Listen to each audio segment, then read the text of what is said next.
Cet après-midi d'avril semblait ordinaire comme tant d'autres dans notre maison de banlieue à Versailles. Le ciel gris, typique du printemps en Île-de-France, annonçait une bruine fine, tandis que j'arrangeais la chambre d'amis avec des draps propres et une serviette neuve dans la salle de bain. Mon mari Henri, âgé de 70 ans, venait de remonter avec difficulté un petit bureau de la cave pour compléter cet environnement accueillant. « Tu crois qu'il va s'y plaire ?» demandai-je en ajustant l'oreiller de mes mains déjà marquées par le temps. « Brigitte, tu en fais plus que n'importe qui d'autre le ferait, » répondit Henri avec son côté pratique habituel, ajustant ses lunettes qui glissaient sur son nez. « Pendant que je partage cette histoire douloureuse avec vous, je vous demande de laisser un pouce bleu pour que plus de personnes puissent connaître ce témoignage. Peut-être qu'ainsi, nous pourrons éviter que d'autres familles âgées, comme la mienne, passent par ce que j'ai vécu. À 68 ans, je n'aurais jamais imaginé que je réorganiserais ma vie pour accueillir un neveu adulte à la maison. Julien, fils de ma petite sœur, était un garçon de 29 ans que je connaissais à peine. Notre famille n'a jamais été très unie après le décès de nos parents, et le contact avec ma sœur Claire se limitait aux vœux de Noël et aux anniversaires. Quand elle m'a téléphoné pour me raconter que Julien avait perdu son travail, s'était fait expulser et avait urgemment besoin d'un endroit où rester, juste quelques semaines, mon instinct maternel qui ne disparaît jamais, même après que les enfants aient grandi, m'a poussé à aider sans réfléchir à 2 fois. « C'est un brave garçon, Brigitte », m'assura ma sœur au téléphone. « Il traverse juste une période difficile.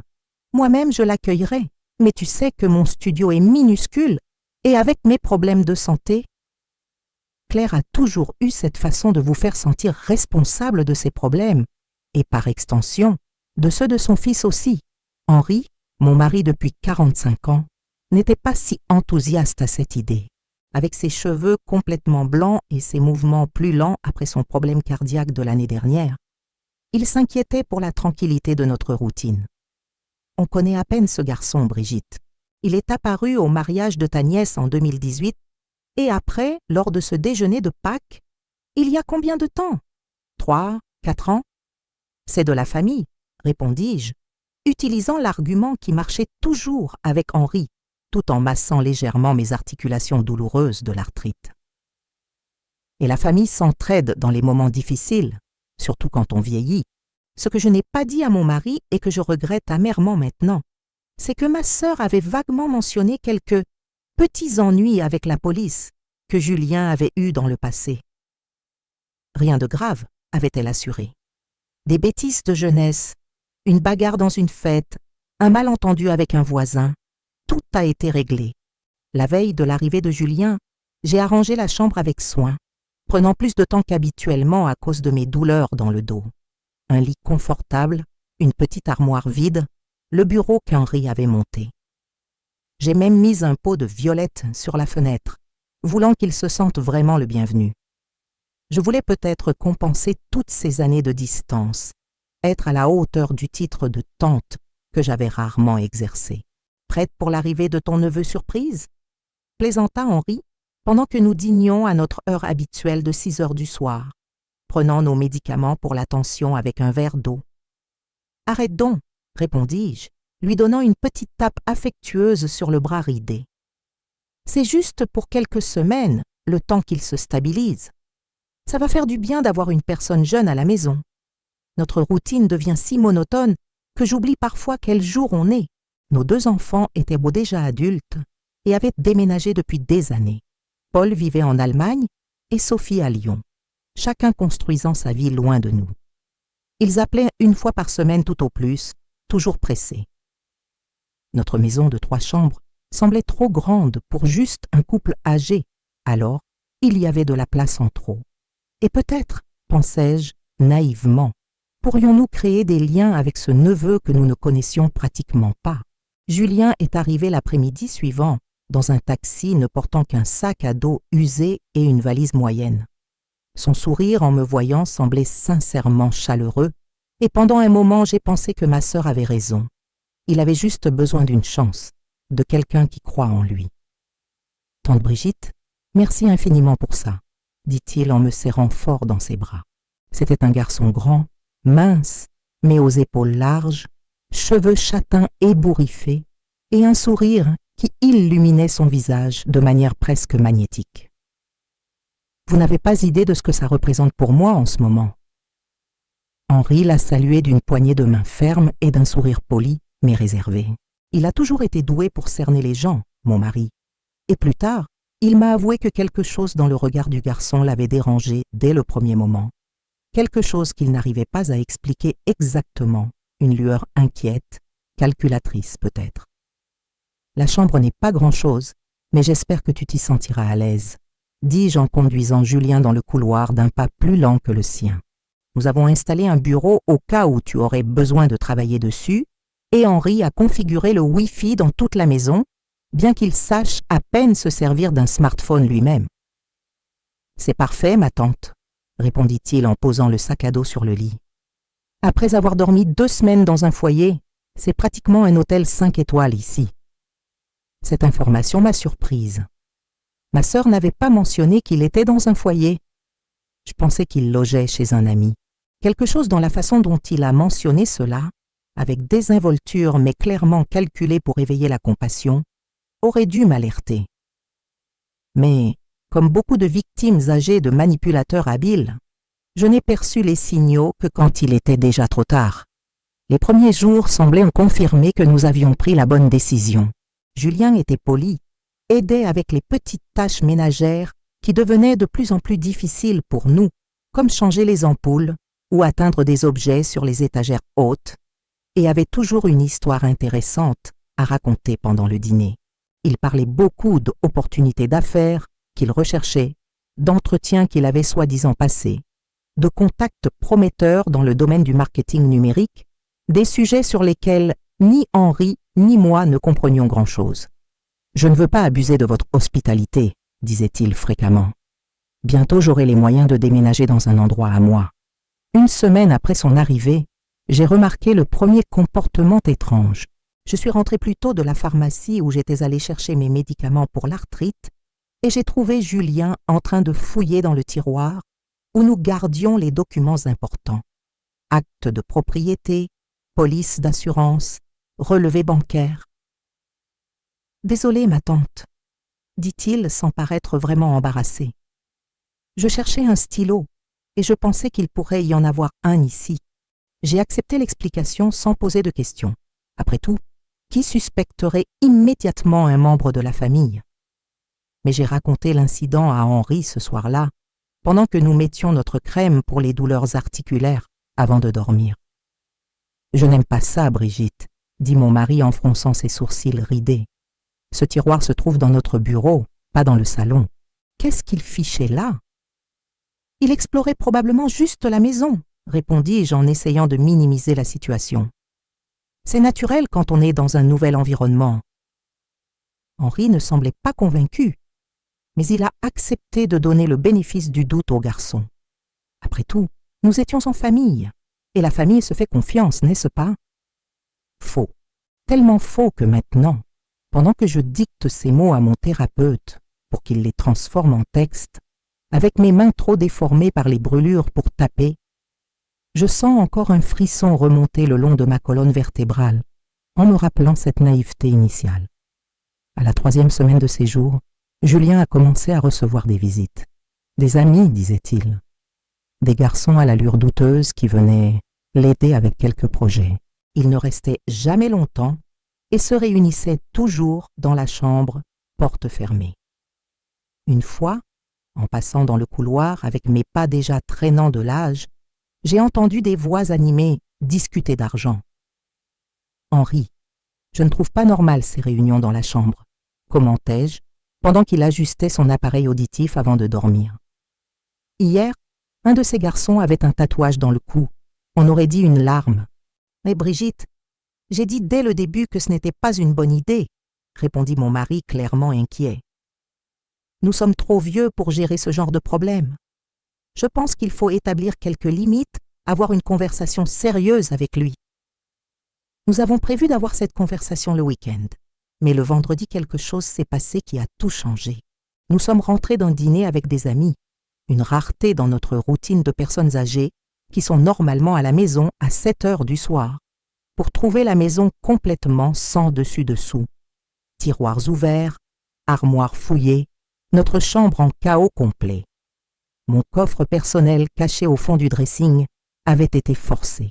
Tous mes bijoux, y compris l'alliance en or de ma grand-mère et le collier de perles que j'avais reçu de ma mère, avaient disparu, ainsi qu'environ 5 000 € que nous gardions pour les urgences. Julien avait également disparu. Avec nos ordinateurs portables, la nouvelle tablette d'Henri que nous utilisions pour les appels vidéo avec les petits-enfants, 2 téléphones de rechange et toutes les cartes de crédit qu'il avait trouvées. « Mon Dieu, Brigitte, nous avons été cambriolés par ton neveu !» s'exclama Henri en composant déjà le numéro de la police d'une main tremblante.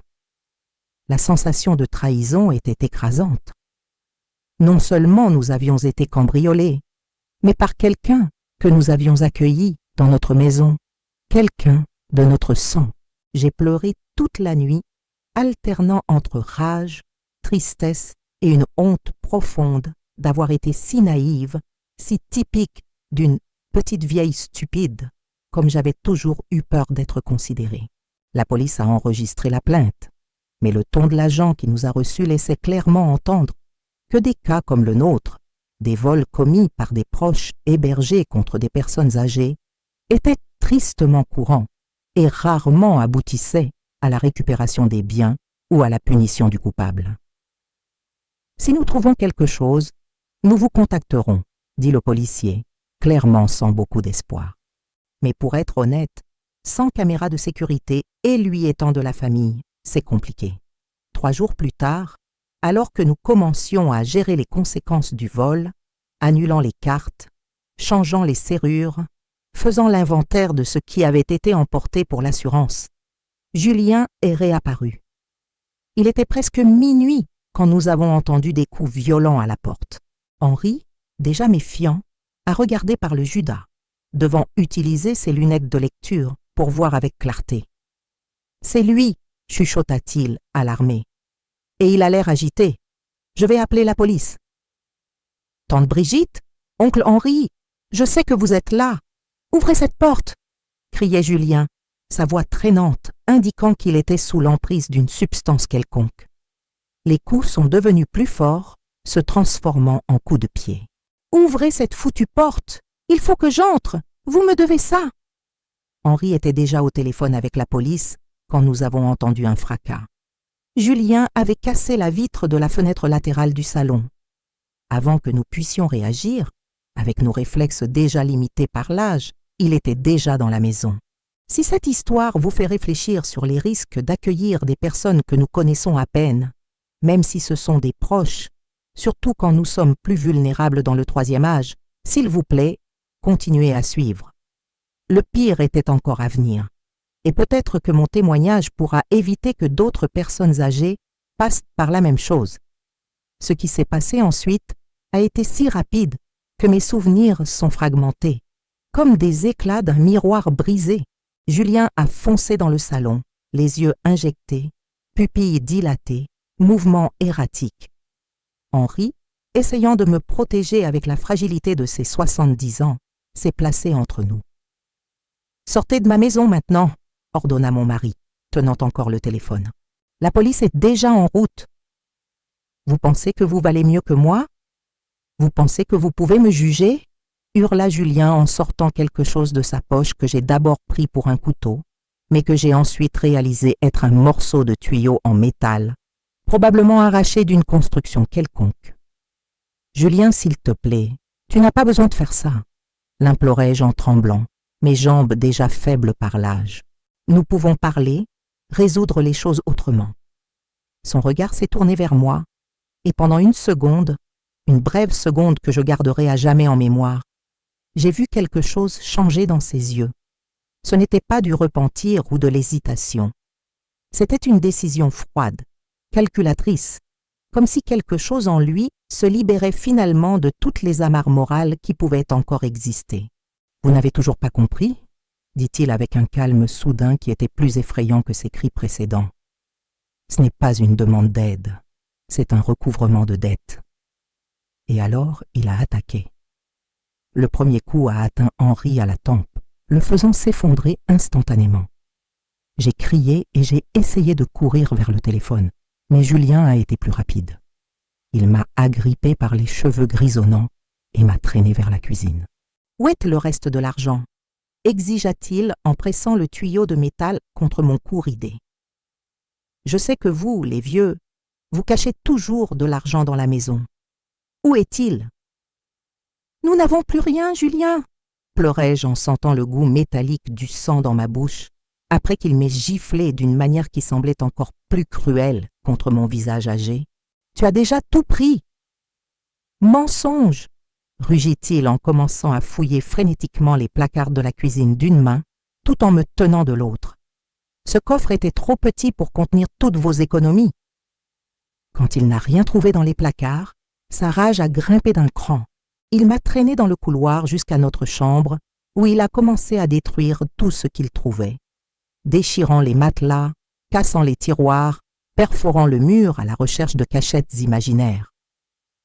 Henri est apparu dans l'encadrement de la porte, chancelant, le visage couvert de sang, paraissant encore plus fragile et âgé dans ce moment terrible.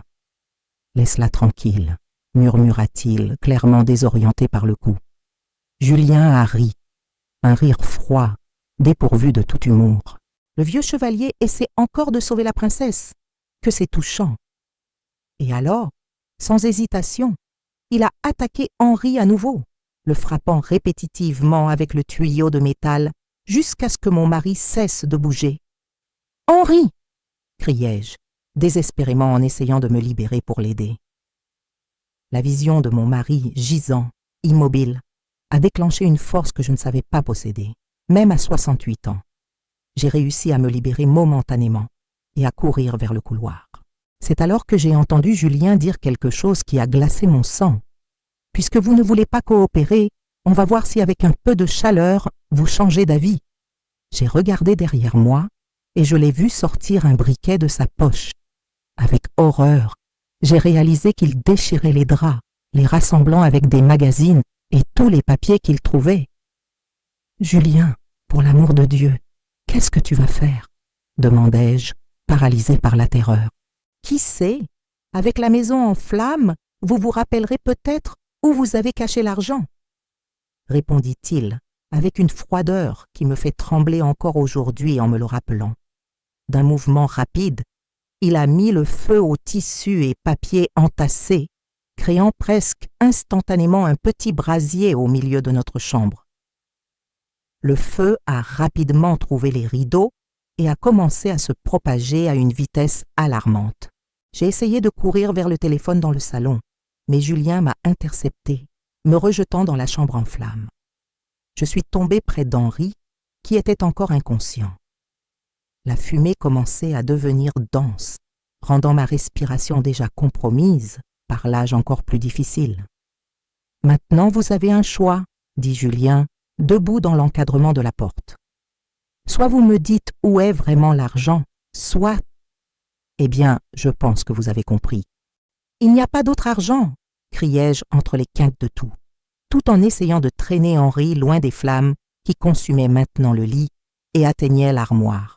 « S'il te plaît, Julien, nous sommes ta famille, nous sommes âgés, nous ne pouvons pas fuir assez vite. » Son visage s'est contorsionné dans une expression de mépris absolu. « Famille ?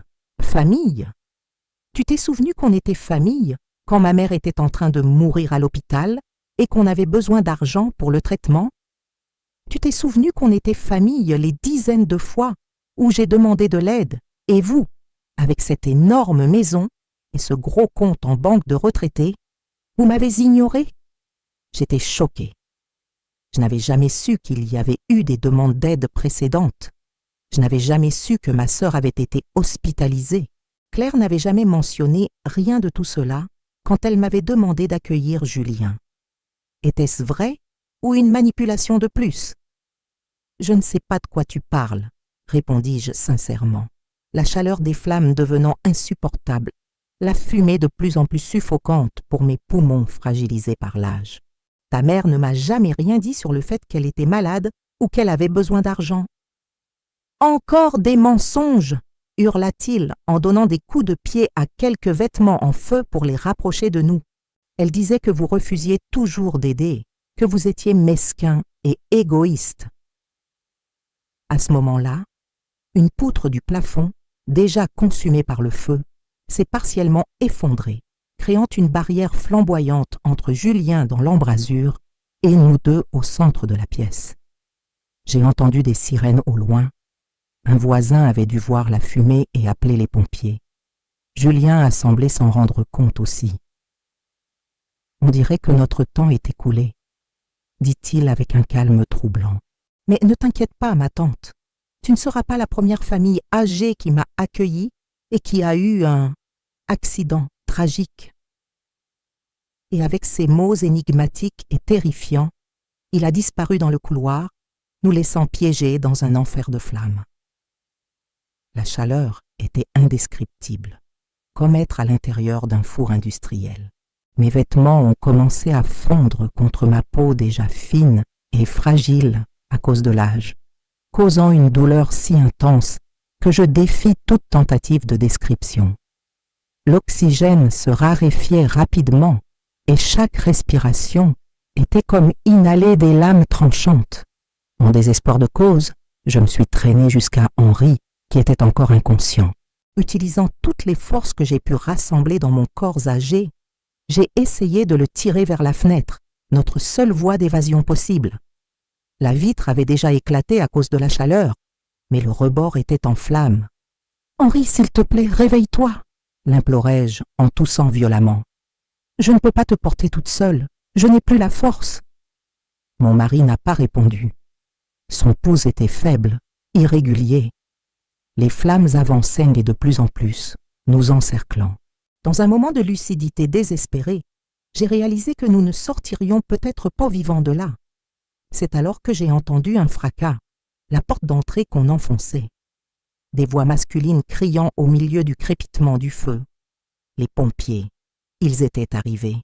« Au secours !» criai-je, de toute la force que mes poumons âgés permettaient. « Dans la chambre, nous sommes âgés, à l'aide !» Le reste n'est qu'un flou dans ma mémoire. Je me souviens vaguement d'hommes avec des masques et des équipements lourds entrant à travers les flammes. Je me souviens de quelqu'un me couvrant avec quelque chose d'humide. Je me souviens de la sensation d'être soulevé, porté. Et puis, l'obscurité. Quand j'ai repris conscience, j'étais dans une unité de soins intensifs. La douleur, même avec la morphine, était écrasante. 70% de mon corps avait subi des brûlures du 2e et 3e degré, quelque chose de particulièrement dévastateur pour une peau déjà fragile d'une dame de 68 ans. Des tubes sortaient de mon nez, de ma bouche, de mes bras. Des moniteurs bipaient constamment à côté de moi. C'est un moment très difficile pour moi à raconter et je remercie chacun d'entre vous qui continue à suivre cette histoire.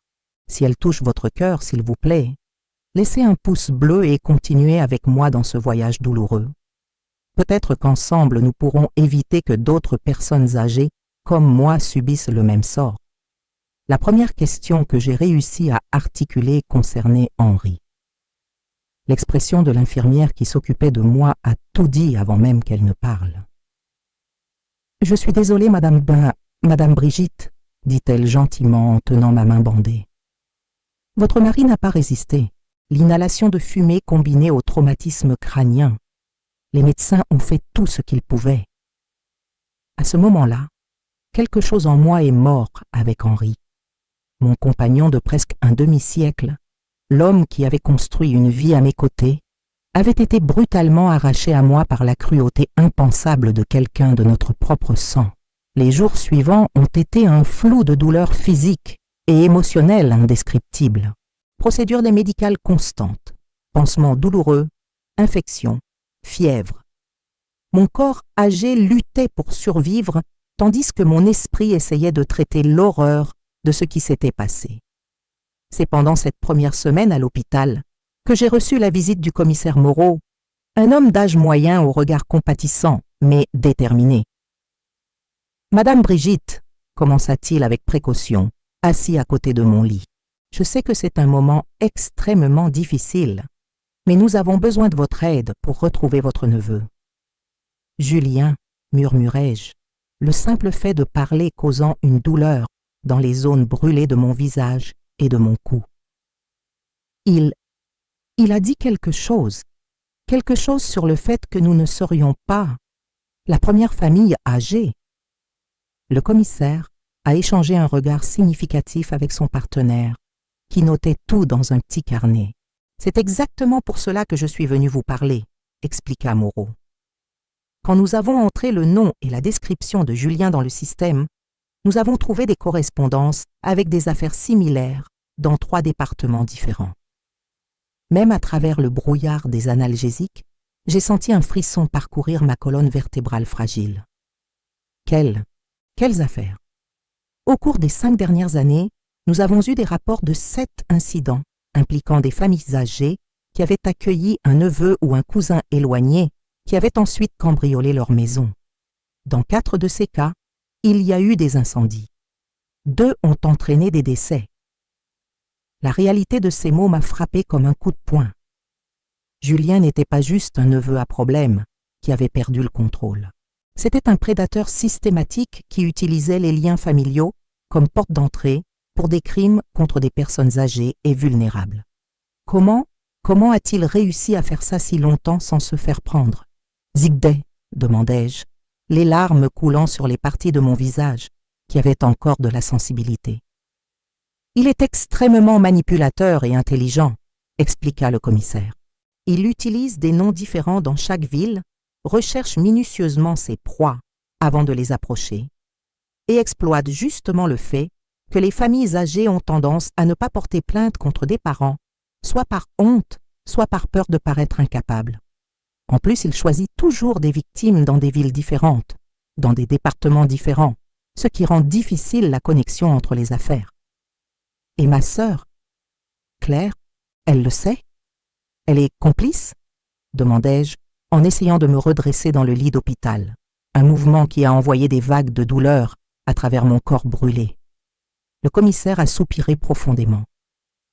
Madame Brigitte, c'est une autre partie difficile de l'histoire. Votre sœur Claire est décédée il y a plus de 3 ans. Cancer du pancréas. Le choc de cette révélation a été presque physique. Mais j'ai parlé avec elle. Elle m'a appelé au sujet de Julien.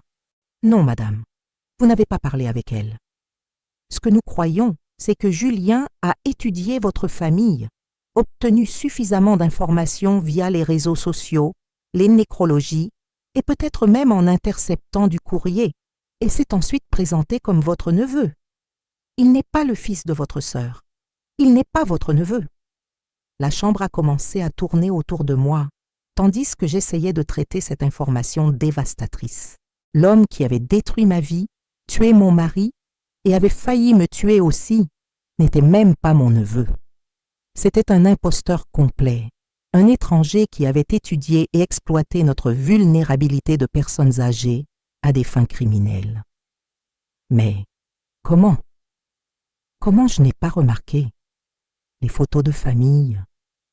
Il savait des choses sur nous, les noms de mes petits-enfants. De nos jours, avec les réseaux sociaux et un peu de recherche, ce n'est pas difficile d'obtenir suffisamment d'informations pour convaincre quelqu'un, surtout quand cette personne est plus âgée et n'est pas si familière avec la façon dont ces informations peuvent être accessibles en ligne, expliqua gentiment le commissaire.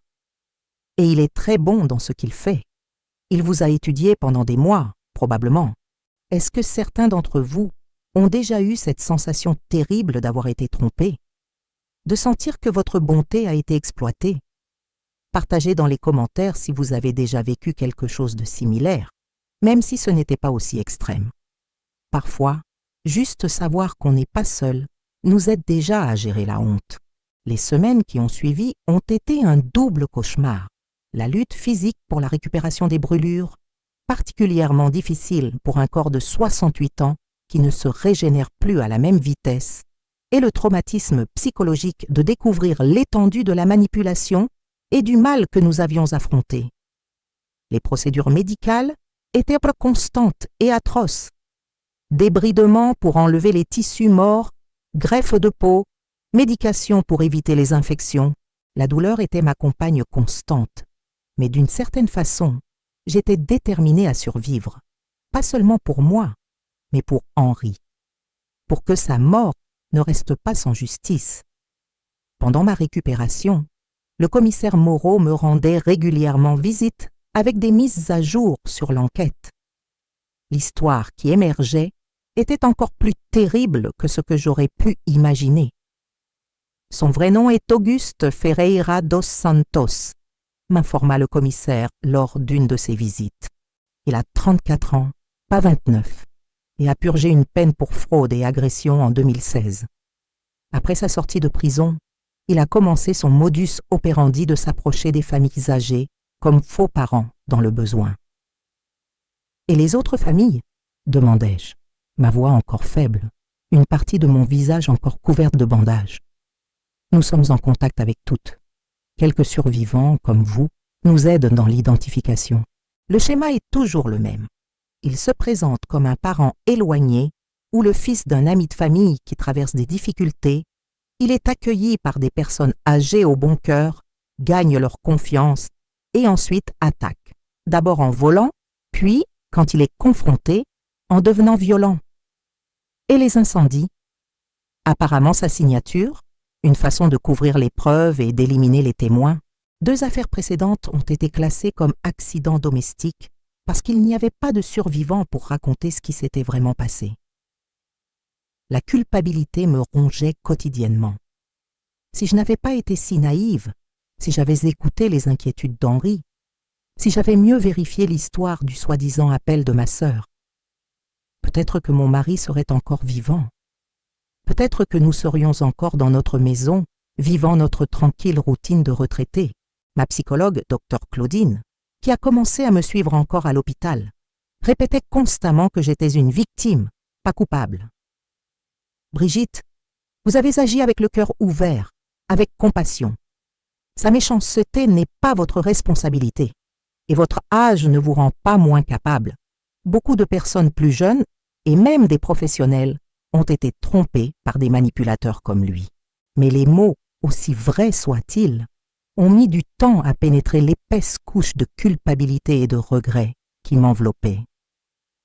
3 mois après l'attaque, encore hospitalisé mais déjà dans une chambre normale, j'ai reçu une autre visite du commissaire Moreau. Son expression était différente. Il y avait un mélange de soulagement et de gravité qui m'a immédiatement alerté. « Nous l'avons trouvé », dit-il simplement en s'asseyant sur la chaise à côté de mon lit. Il a été arrêté hier à Marseille, tentant d'approcher un autre couple de personnes âgées en utilisant la même stratégie. J'ai ressenti une vague d'émotions conflictuelles, soulagement qu'il soit finalement détenu, incapable de faire du mal à d'autres personnes, colère renouvelée en me rappelant tout ce qu'il m'avait pris, et étonnamment, un étrange vide. Sa capture ne ramènerait pas Henri, ne restaurerait pas mon corps brûlé, ne rendrait pas les années dorées que nous avions prévu de passer ensemble. Il a avoué, demandai-je, en me redressant douloureusement dans le lit d'hôpital avec l'aide de l'infirmière. Partiellement.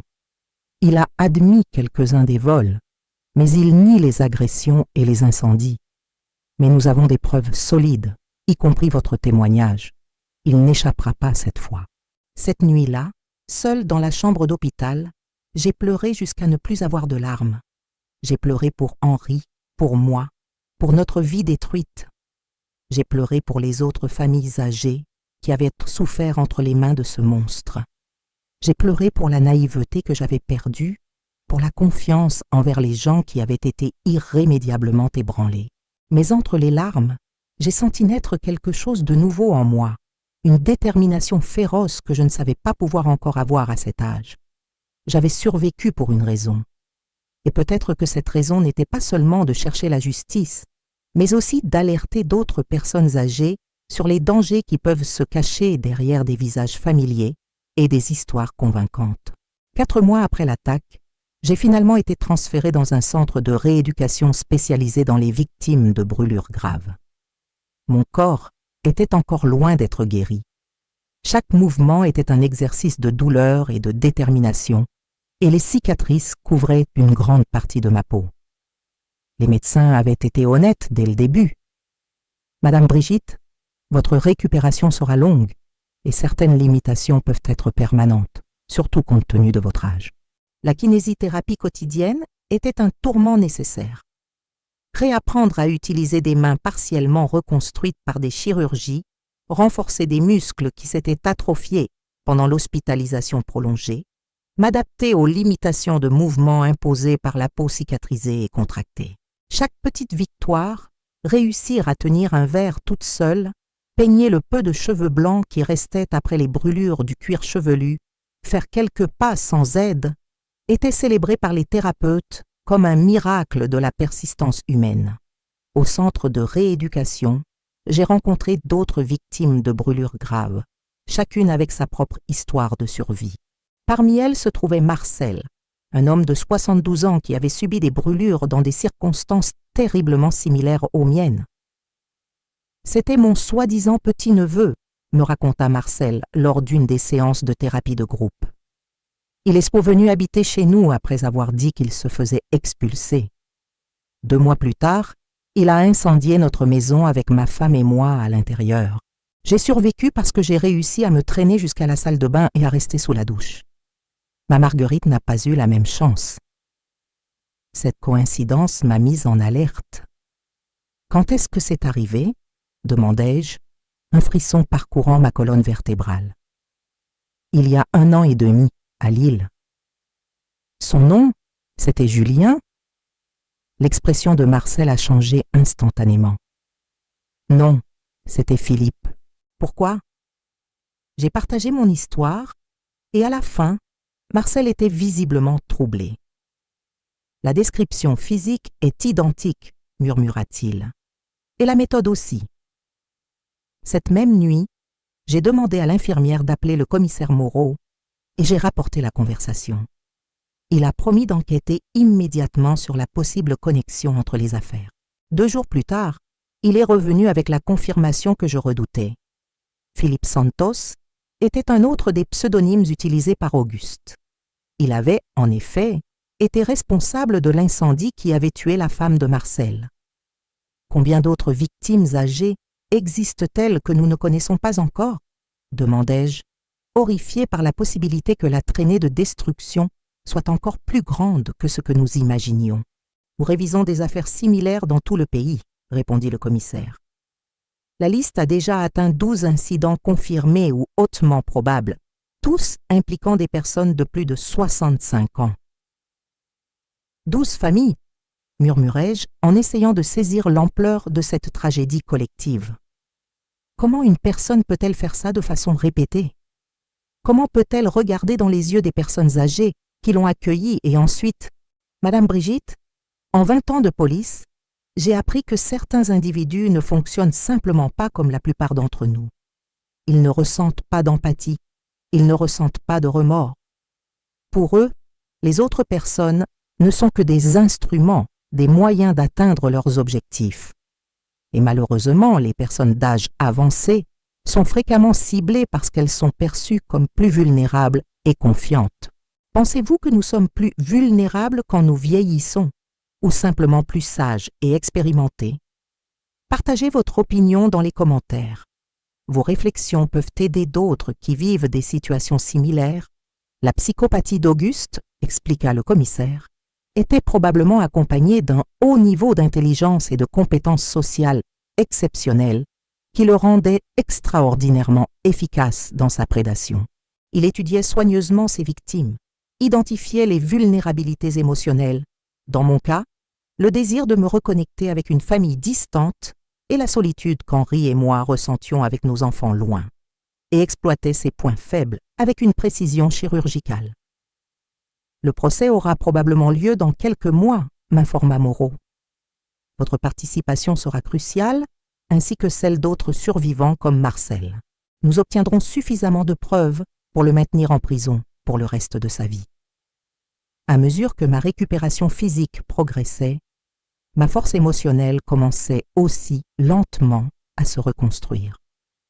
les cicatrices visibles sur mon corps âgé, le tissu tordu et déformé qui couvrait maintenant une grande partie de mon torse, de mes bras et de mon visage, étaient accompagnés de cicatrices internes également profondes. Mais contrairement aux marques physiques, les blessures émotionnelles avaient un potentiel de guérison plus complète, à condition que je trouve un but pour continuer. Et j'en ai trouvé un. 5 mois après l'attaque, encore au centre de rééducation, j'ai commencé à donner de petites conférences à d'autres patients sur mon expérience. Faire confiance, mais vérifier, est devenu mon mantra. Je ne voulais pas que mon histoire résulte en des personnes âgées, incapables d'aider des proches légitimes dans le besoin, mais plutôt en des individus plus prudents et attentifs aux signaux d'alarme que j'avais ignorés. Demander des documents, passer des coups de fil pour confirmer les histoires, vérifier les antécédents, installer des caméras de sécurité, ne gardez pas de grosses sommes à la maison, conseillais-je. Et surtout, faites confiance à vos instincts. Si quelque chose semble louche, c'est probablement le cas. Notre âge nous a donné des décennies de sagesse intuitive. Nous devons l'utiliser. Mes enfants, Paul et Sophie, ont finalement réussi à venir me rendre visite après 6 mois de l'incident. Le choc sur leur visage en me voyant pour la première fois après les brûlures était douloureux, mais compréhensible. Je n'étais plus la même personne qu'ils connaissaient, physiquement ou émotionnellement. « Maman », dit Sophie en essayant de retenir ses larmes, tout en tenant soigneusement ma main déformée. « Pourquoi tu ne nous as pas appelés quand cet homme est apparu en disant être notre cousin? Nous aurions dit immédiatement que c'était un mensonge. C'était une question que je me posais constamment. Pourquoi n'avais-je pas vérifié l'histoire avec mes propres enfants? Pourquoi n'avais-je pas été méfiante quand Julien évitait de parler de détails spécifiques de la famille que mes enfants auraient pu contredire? Je pense que je voulais tellement y croire, répondis-je finalement. Je voulais tellement avoir cette connexion familiale, quelqu'un de plus proche géographiquement que je n'ai pas assez questionné. Et peut-être que je ne voulais pas non plus paraître une vieille confuse ou paranoïaque. Paul, mon fils aîné, avait apporté des nouvelles du procès pénal contre Auguste. En tant qu'avocat, il s'était proposé de suivre de près l'affaire, s'assurant que toutes les accusations possibles soient incluses. Il va faire face à de multiples accusations d'homicide, de tentative d'homicide, d'incendie criminel, de vol, de fraude d'identité, expliqua Paul. Avec toutes les preuves qui sont rassemblées, il est pratiquement impossible qu'il sorte de prison avant de mourir. Cette information aurait dû m'apporter du réconfort, mais j'ai découvert que la justice légale, aussi complète soit-elle, ne comblait pas le vide laissé par la perte d'Henri et de notre vie antérieure. Aucune sentence, aussi sévère soit-elle, ne pouvait défaire les dégâts causés ou restaurer les années dorées qui nous avaient été volées. C'est pendant une séance particulièrement difficile de kinésithérapie, quand la douleur m'a fait questionner s'il valait la peine de continuer à lutter à 68 ans, que j'ai trouvé une nouvelle direction pour mon existence.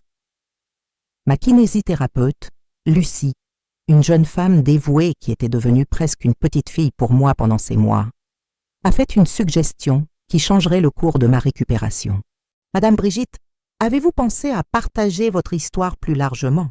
Pas seulement ici au centre, mais peut-être dans des groupes du 3e âge, des communautés, même sur Internet. Les personnes âgées ont besoin de savoir que ces prédateurs existent et comment ils opèrent spécifiquement en visant les personnes de votre tranche d'âge. L'idée m'a immédiatement attirée. Si ma tragédie pouvait éviter que d'autres familles âgées passent par la même expérience, alors il y aurait un sens au milieu de cette douleur apparemment sans signification. Avec l'aide de Sophie, qui travaillait dans le marketing numérique, j'ai commencé à enregistrer de petites vidéos partageant mon histoire et des alertes de sécurité spécifiques pour les personnes âgées. Initialement, c'était extrêmement difficile de m'exposer, pas seulement émotionnellement en révélant des détails douloureux de mon expérience, mais aussi physiquement en montrant les cicatrices qui définissaient maintenant mon apparence. « J'ai honte de mon visage », avouai-je à Sophie avant le premier enregistrement. Les gens vont détourner le regard, ressentir de la pitié ou du dégoût. C'est déjà difficile d'être une femme âgée dans une société obsédée par la jeunesse. Imaginez avec ses cicatrices. « Maman !» répondit-elle avec fermeté. « Tes cicatrices sont des médailles de survie. Elles sont la preuve visible de ta force. Et elles rendront ton message encore plus puissant pour d'autres personnes âgées qui ont besoin d'entendre tes conseils. Si vous me regardez maintenant et que vous avez plus de 60 ans, s'il vous plaît, laissez votre commentaire en partageant si vous avez déjà fait face à des situations où quelqu'un a essayé de profiter de vous à cause de votre âge. Votre expérience peut aider d'autres à reconnaître les signaux de danger. Elle avait raison. Les premières vidéos, partagées initialement seulement avec la famille et les amis proches, ont rapidement commencé à circuler dans des groupes de sécurité pour personnes âgées et de prévention des crimes. Les gens s'identifiaient non seulement à l'horreur de mon expérience, mais à la vulnérabilité qui m'y avait mené. Le désir universel de connexion familiale, d'aider ceux qui en ont supposément besoin, la solitude que beaucoup de personnes âgées affrontent quand leurs enfants suivent leur propre vie. 7 mois après l'attaque, j'ai reçu mon congé du centre de rééducation. Je ne pouvais pas retourner dans mon ancienne maison, non seulement parce qu'elle avait été partiellement détruite par l'incendie, mais parce que les souvenirs seraient insupportables. Sophie a insisté pour que je déménage à Lyon et que je reste avec elle, au moins temporairement. J'ai une chambre d'amis dans l'appartement, maman, argumenta-t-elle. Et tu seras plus près des meilleurs médecins pour continuer ton traitement. J'ai accepté l'offre, reconnaissant que j'aurais besoin de soutien pendant cette transition. L'adaptation à une nouvelle ville, surtout une métropole comme Lyon, était défiant pour une dame de la banlieue habituée à un rythme plus tranquille. Mais il y avait quelque chose de revigorant à être dans un endroit complètement différent, sans souvenirs traumatiques à chaque coin de rue. Pendant que je m'installais dans la nouvelle ville, les vidéos que nous partagions ont commencé à attirer une attention plus large. L'une d'elles a été vue par une productrice d'une émission de télévision nationale sur les crimes réels, qui a pris contact voulant faire un reportage spécial sur mon cas et celui d'autres victimes âgées d'Auguste. « Je ne suis pas sûre d'être prête pour ça », avouai-je à Paul lors d'une de ses visites à Lyon. « Maman, tu n'as pas besoin de faire quoi que ce soit que tu ne veux pas », m'assura-t-il. « Mais pense au nombre de personnes âgées que tu pourrais alerter à travers une émission nationale. » Après beaucoup de réflexions et de consultations avec ma psychologue, j'ai décidé de participer. L'enregistrement a été émotionnellement épuisant. Revivre chaque détail devant les caméras, montrer des photographies avant et après, parler d'Henri et de la vie que nous avions perdue. Mais quelque chose d'inattendu s'est passé pendant ce processus. J'ai ressenti une libération. C'est comme si chaque fois que je raconte l'histoire, elle perd un peu de son pouvoir sur moi, expliquai-je au docteur Claudine lors de la séance suivant l'enregistrement. Comme si, en la partageant, je me déconnectais graduellement d'elle, non pas comme quelque chose qui me définit complètement, mais comme un événement terrible qui s'est passé dans ma vie. C'est exactement ça, Brigitte, approuva-t-elle. Vous réécrivez le récit. De victime âgée passive à survivante active qui utilise son expérience pour protéger les autres.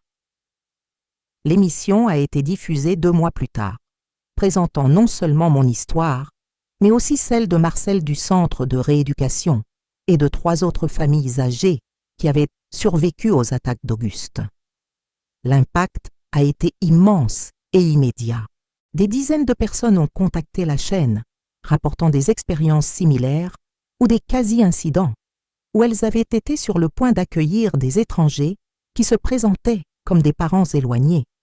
« Vous avez sauvé nos vies », écrivit une dame de 79 ans dans un email que Sophie m'a lu. « Nous venions juste de préparer la chambre pour un petit-neveu qui avait pris contact la semaine dernière. Après avoir vu votre émission, nous avons fait quelques vérifications et avons découvert que tout était faux. Si ce n'était pas grâce à vous, nous aurions pu être les prochaines victimes. » Des messages comme celui-ci me donnaient la force de continuer, même les jours où la douleur physique et émotionnelle semblait insupportable. J'avais trouvé un but, transformer ma tragédie en protection pour d'autres personnes âgées comme moi. 9 mois après l'attaque, le jour du procès d'Auguste est finalement arrivé. Le tribunal était bondé, non seulement avec les familles des victimes, mais aussi avec des journalistes et des personnes âgées qui avaient suivi l'affaire par les médias. J'étais nerveuse, mais déterminée à affronter cet homme qui avait détruit tant de vies, y compris la mienne. Quand les gardes l'ont amené, j'ai ressenti une étrange sensation de déconnexion. Il semblait plus petit, moins imposant que dans mes souvenirs. Il n'y avait plus le sourire charismatique ou la posture confiante dont je me souvenais. À sa place se trouvait un homme d'apparence ordinaire, presque anonyme, qui évitait de regarder directement toute personne dans le tribunal. « C'est étrange », chuchotai-je à Paul, assis à côté de moi, m'offrant son bras pour support. « Il a l'air si normal. »« C'est exactement ce qui le rend si dangereux, maman, » répondit mon fils. « Des gens comme lui se fondent parfaitement dans la masse. Ils n'ont pas l'apparence de monstres, malgré les monstruosités qu'ils commettent contre des personnes âgées sans défense. » Le procès a duré 2 semaines. Chaque survivant âgé a eu son moment pour témoigner, pour raconter sa version du cauchemar. Pour beaucoup d'entre nous, c'était la première fois que nous nous voyions en personne, unis par une expérience terrible partagée. Nous avons formé une sorte de fraternité silencieuse, échangeant des regards de compréhension et de soutien, pendant que chacun relatait son calvaire. Quand mon tour est arrivé, j'ai ressenti une peur momentanée, non pas d'Auguste, mais d'échouer à transmettre adéquatement l'horreur et la dévastation qu'il avait causée. Mes mains tremblantes, tant à cause de l'âge que de la nervosité, tenaient à la canne qui était maintenant ma compagne constante. Mais en montant à la barre des témoins, avec l'aide d'un huissier, sentant le poids des regards sur mon visage défiguré, ma voix a trouvé une fermeté que je ne savais pas posséder. « Mon nom est Brigitte Moreau », ai-je commencé. « J'ai 68 ans. Il y a 9 mois, un homme que j'ai cru être mon neveu est entré dans ma maison, a volé mes biens, assassiné mon mari de 45 ans, incendié ma maison avec moi dedans et m'a laissé pour morte avec des brûlures sur 70% de mon corps. » J'ai fait une pause, observant l'impact de ces mots sur le jury, des hommes et des femmes qui me regardaient avec un mélange d'horreur et de compassion. Mais je ne suis pas ici aujourd'hui seulement comme victime âgée. Je suis ici comme survivante et comme témoin. J'ai survécu pour raconter ce que cet homme a fait et pour m'assurer qu'il n'aura jamais plus la chance de faire la même chose à d'autres personnes vulnérables comme moi.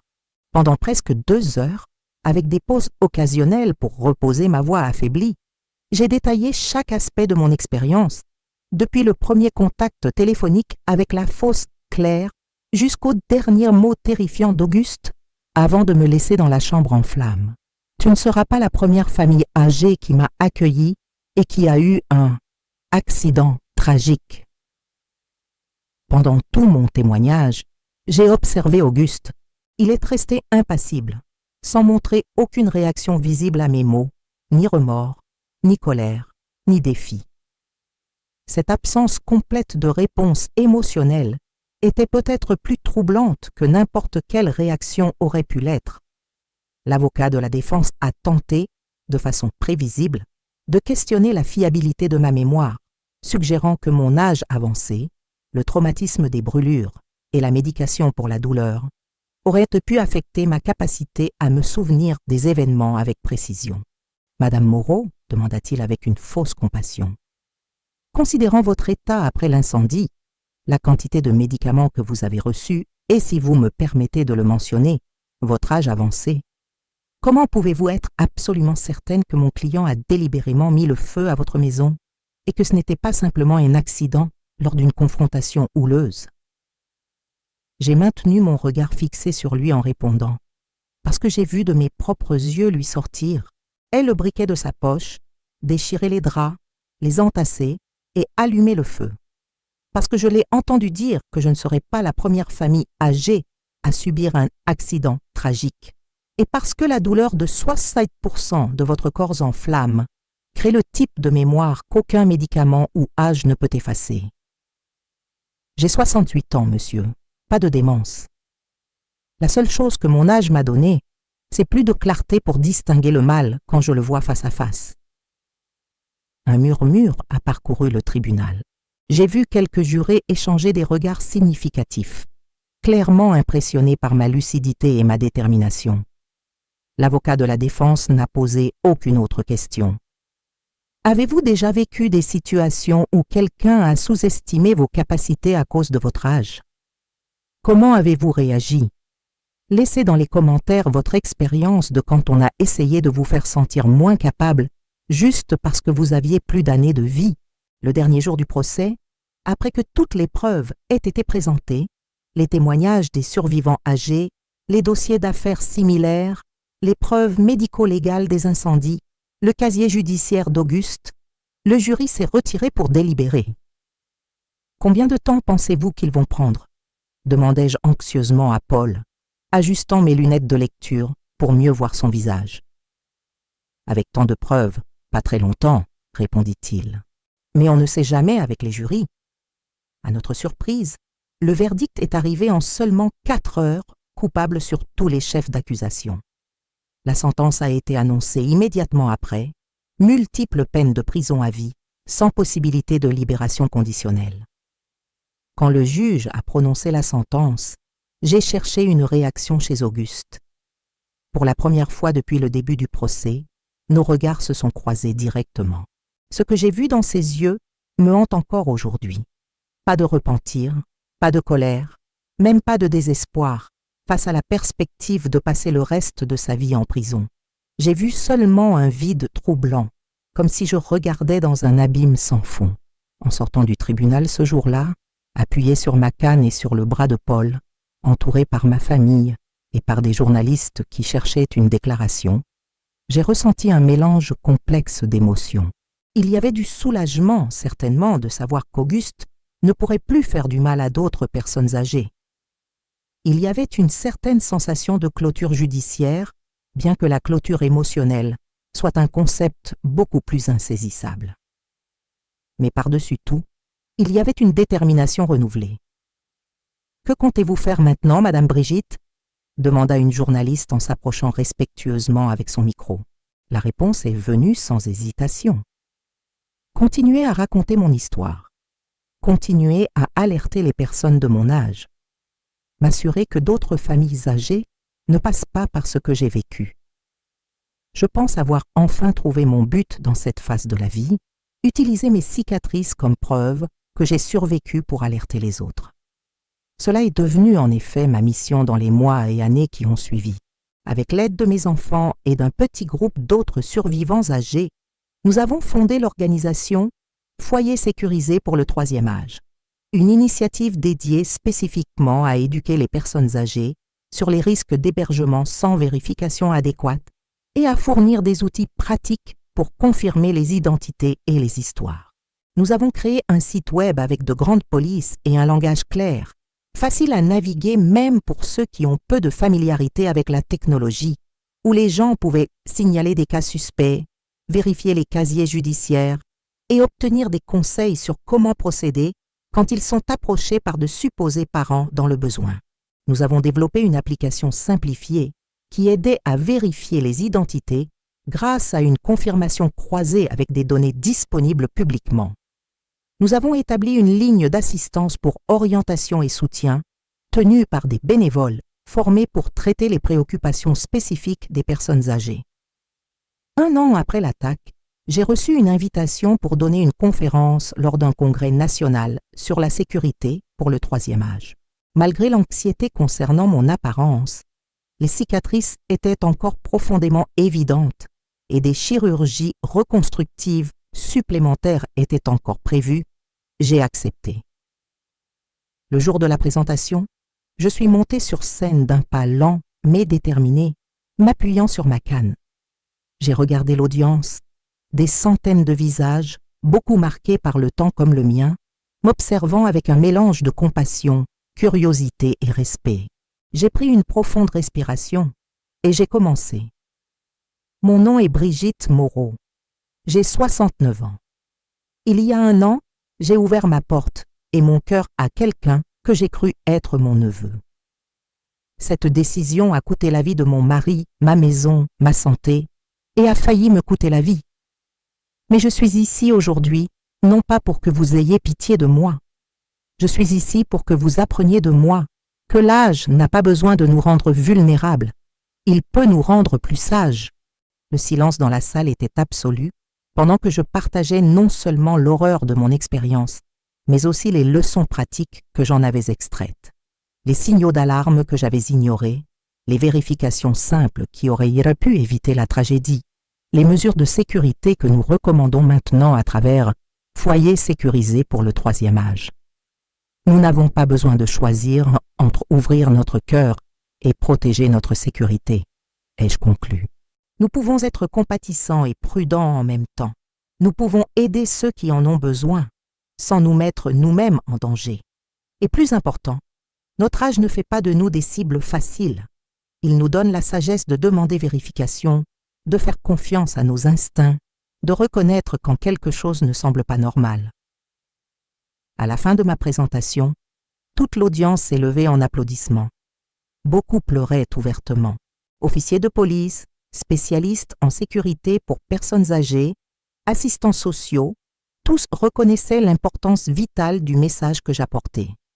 Si cette histoire vous aide à réfléchir sur comment nous pouvons protéger nos aînés, ou nous-mêmes dans le troisième âge, sans les isoler du monde, laissez un pouce bleu et partagez. Ensemble, nous pouvons créer un réseau de protection sans créer des murs d'isolement. En coulisses, j'ai été approchée par une femme d'âge moyen qui s'est présentée comme directrice d'une grande chaîne de télévision. « Madame Brigitte, votre histoire et votre mission doivent atteindre encore plus de personnes, » dit-elle. « J'aimerais proposer un documentaire spécial sur votre expérience et le travail de foyer sécurisé pour le troisième âge, focalisé spécifiquement sur la vulnérabilité que les criminels exploitent chez les personnes âgées. Le documentaire, intitulé « Dans le viseur des prédateurs, aînés en danger », a été produit dans les mois suivants et diffusé en prime time. La répercussion a été encore plus grande que ce que nous espérions.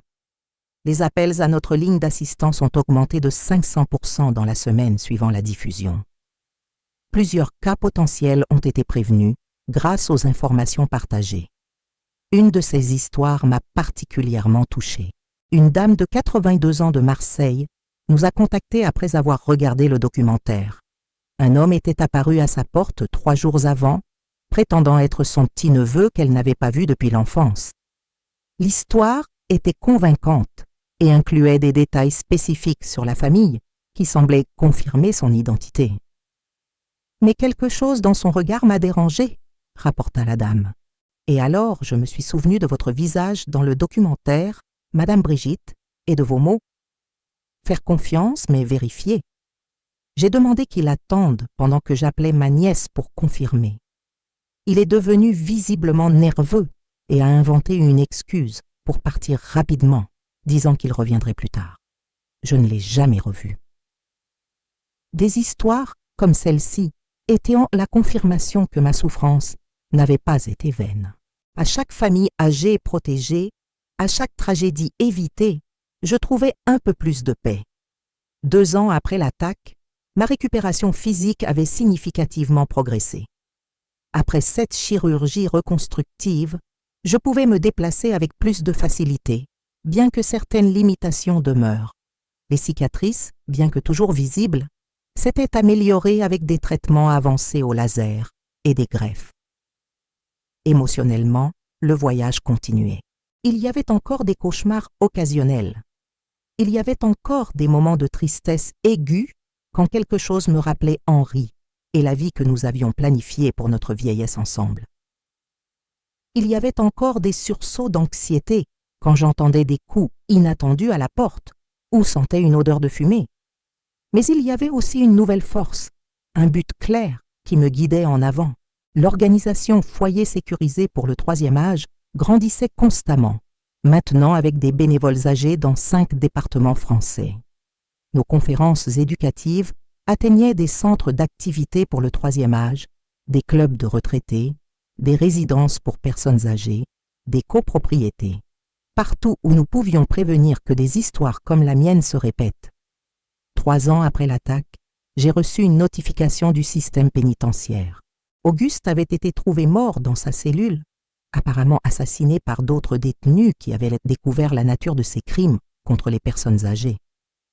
La nouvelle m'a laissé avec des sentiments contradictoires que j'ai mis des semaines à traiter avec l'aide de ma thérapeute. Je ne ressens pas de joie de sa mort, ai-je avoué pendant une séance. Mais je ne peux pas non plus ressentir de tristesse. C'est plutôt comme un soulagement silencieux, sachant qu'il ne pourra définitivement plus faire de mal à aucune personne âgée sans défense. C'est une réaction parfaitement compréhensible, m'assura le docteur Claudine. Ne pas ressentir de joie de la mort de quelqu'un, même quelqu'un qui a causé tant de mal, montre que vous avez gardé votre humanité malgré tout ce que vous avez traversé. Cette même année, j'ai été invitée à témoigner au Parlement national en soutien à un projet de loi qui prévoyait des peines plus sévères pour les crimes commis contre les personnes âgées dans leur propre foyer, en plus de créer un registre national des criminels qui se font passer pour des parents pour obtenir l'accès aux résidences de personnes vulnérables. La loi, qui serait finalement surnommée « Loi Brigitte » par les médias, a été approuvée avec un soutien massif de tous les partis politiques, une rareté dans le climat polarisé de la politique française. Au fil des années, mon histoire a continué d'être partagée, devenant partie de formations policières, de programmes éducatifs et de campagnes de sensibilisation. Les cicatrices que je portais sur mon corps âgé sont devenues un symbole puissant de survie et de résilience, un témoignage visible des dangers que j'aidais à prévenir. 4 ans après l'attaque, j'ai reçu un appel téléphonique inattendu qui rouvrirait des blessures que je pensais commencer à cicatriser. C'était le commissaire Moreau, maintenant promu commissaire-chef de la division des crimes contre les personnes vulnérables, un département qui avait été créé en partie à cause de la répercussion de mon affaire. « Madame Brigitte, nous devons parler, » dit-il, son ton grave m'alertant immédiatement. « Nous avons découvert quelque chose sur Auguste que vous devez savoir. Puis-je passer chez vous demain ?» Cette nuit-là fut d'insomnie. Qu'y aurait-il encore à découvrir sur le monstre qui avait détruit ma vie? Quelles nouvelles horreurs pourraient émerger même après sa mort? Le commissaire est arrivé l'après-midi suivant, accompagné d'une femme qui s'est présentée comme Dr Hélène Costa, psychologue médico-légale spécialisée dans les crimes contre les personnes âgées. Leurs visages sérieux ont confirmé mon pressentiment que ce ne serait pas de bonnes nouvelles. « Madame Brigitte, » commença le commissaire après avoir poliment refusé le café que j'offrais, « lors d'une enquête non liée, nous avons trouvé un entrepôt loué au nom d'un des pseudonymes utilisés par Auguste. Ce que nous avons trouvé là, eh bien, il n'y a pas de façon facile de dire cela. » Il a ouvert un dossier qu'il avait apporté et a placé quelques photographies sur la table basse. Je les ai regardées avec mes lunettes de lecture et j'ai senti mon sang se glacer. C'étaient des photographies de familles âgées, des dizaines d'entre elles. Dans certaines, Auguste apparaissait à côté de personnes souriantes aux cheveux grisonnants, clairement heureuses de l'accueillir. Dans d'autres, il y avait seulement des personnes âgées seules, évidemment prises à leur insu, des gens entrant dans leur maison, dînant ensemble, dans des moments privés. Il gardait un fichier de ces victimes âgées, demandai-je, ma voix sortant à peine. Pas seulement ça, répondit le docteur Hélène, son ton professionnel masquant seulement partiellement l'horreur de ce qu'elle était sur le point de révéler. Nous avons trouvé des journaux détaillés, des annotations méticuleuses sur chaque famille âgée qu'il avait approchée, des informations qu'il avait collectées via les réseaux sociaux, les nécrologies, les registres publics, des observations sur les routines, habitudes, médicaments, points de vulnérabilité. C'était un prédateur méthodologique spécialisé dans les personnes âgées. Le commissaire Moreau a continué. Nous avons réussi à identifier 32 familles dans les photographies et annotations, toutes avec des membres de plus de 65 ans. De celles-ci, nous connaissions déjà 12 cas qui ont résulté en crime. Les autres, Les autres, il les étudiait, ai-je complété, comprenant la terrible implication. De potentielles futures victimes âgées. Le docteur Hélène a acquiescé gravement. Le niveau de planification est troublant, même pour les standards des criminels en série que j'ai étudiés. Il gardait des dossiers organisés par département, avec une préférence spécifique pour les couples âgés sans enfants, habitant dans la même ville, ou des personnes âgées vivant loin de leurs proches les plus proches. « Pourquoi me racontez-vous cela ?» demandai-je, sentant qu'il y avait plus dans cette visite qu'une simple mise à jour sur l'affaire. Le commissaire et la psychologue ont échangé des regards avant qu'ils répondent. « Nous avons trouvé quelque chose sur vous aussi.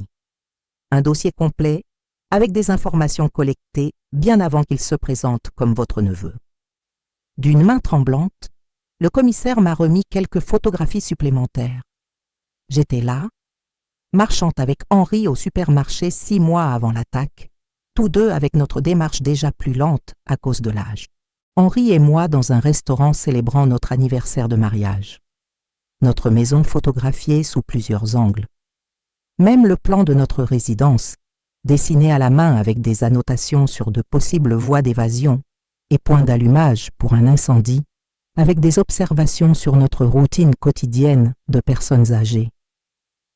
Il nous a étudiés pendant des mois, ai-je murmuré, l'horreur de cette révélation me frappant par vagues. Nous n'avons jamais eu de chance. Il savait exactement comment exploiter notre âge, notre confiance.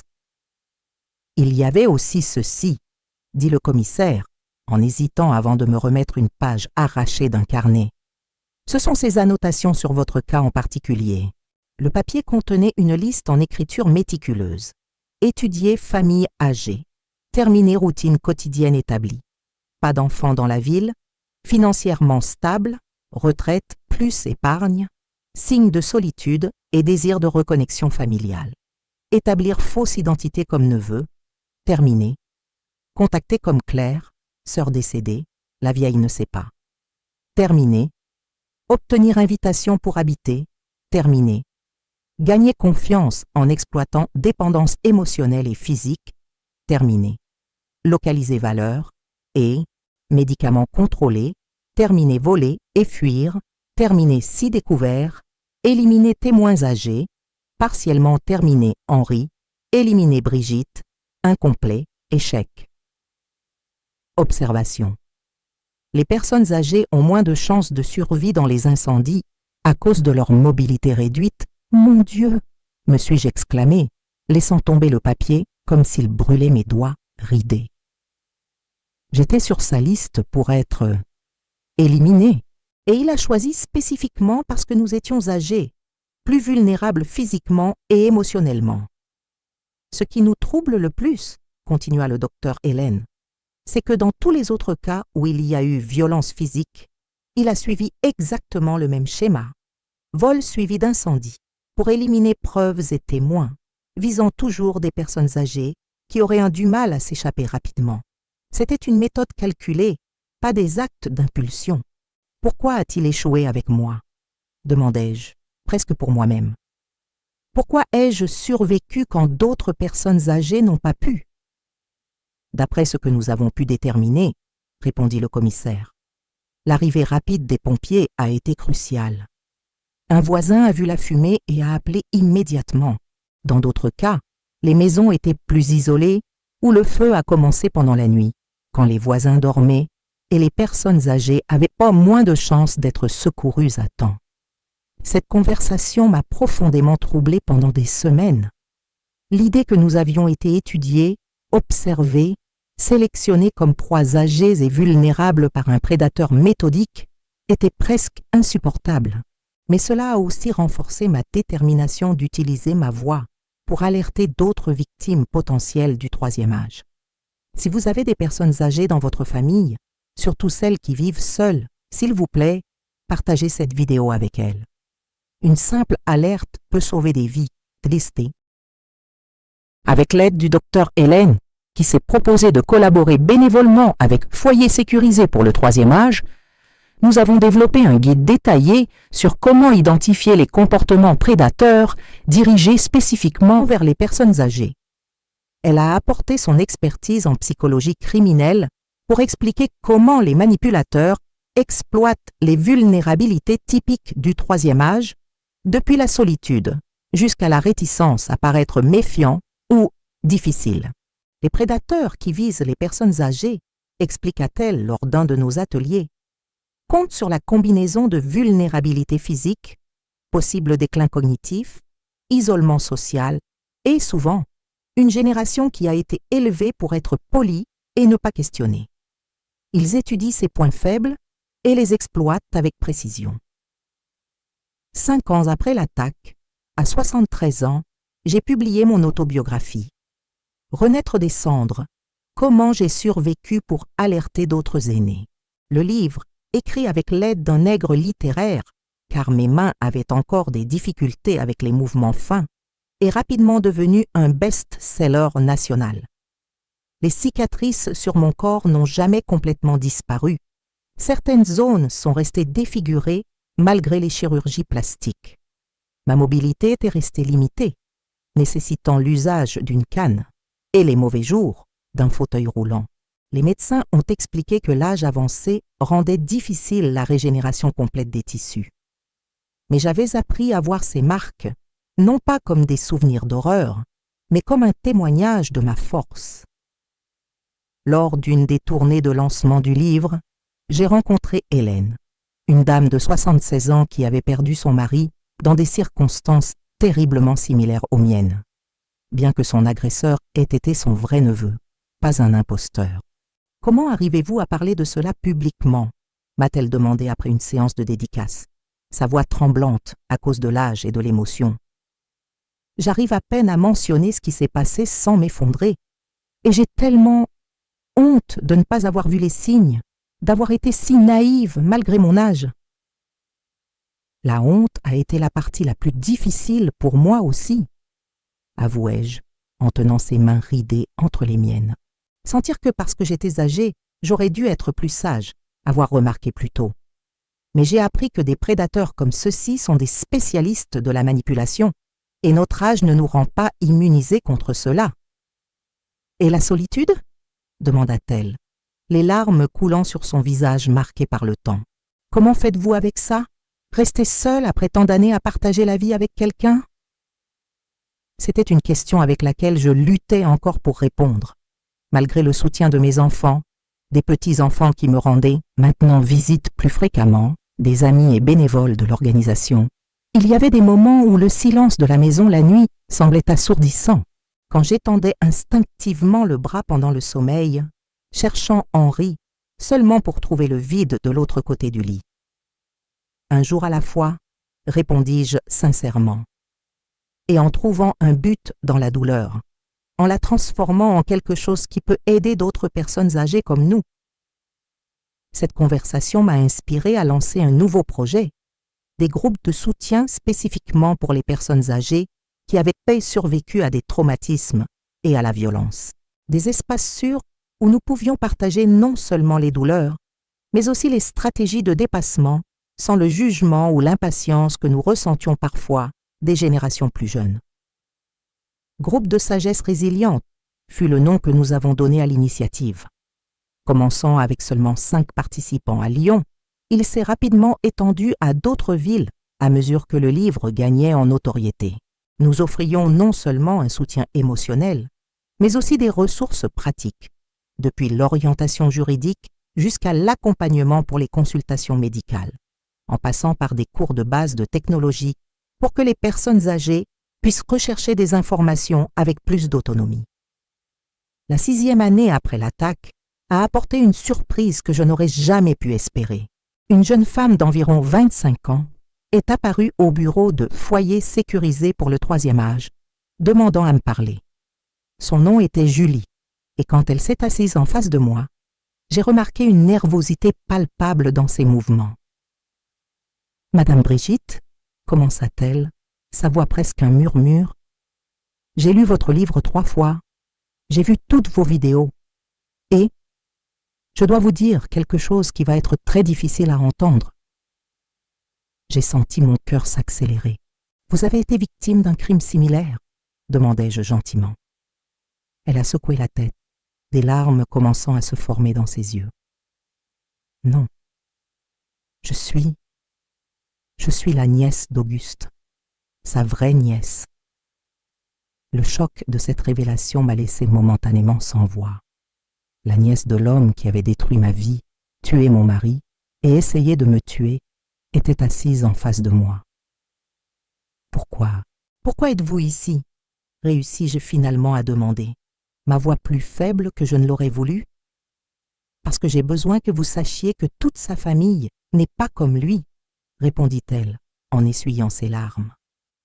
Parce que je vis avec cette culpabilité terrible d'être liée par le sang au monstre qui vous a fait ça, ainsi qu'à tant d'autres personnes âgées, et parce que j'ai des informations qui pourraient t'aider à mieux comprendre comment il est devenu ce qu'il était. Pendant les 2 heures suivantes, Julie a partagé l'histoire d'Auguste que la famille connaissait. Un enfant apparemment normal qui a commencé à montrer des signes préoccupants à l'adolescence.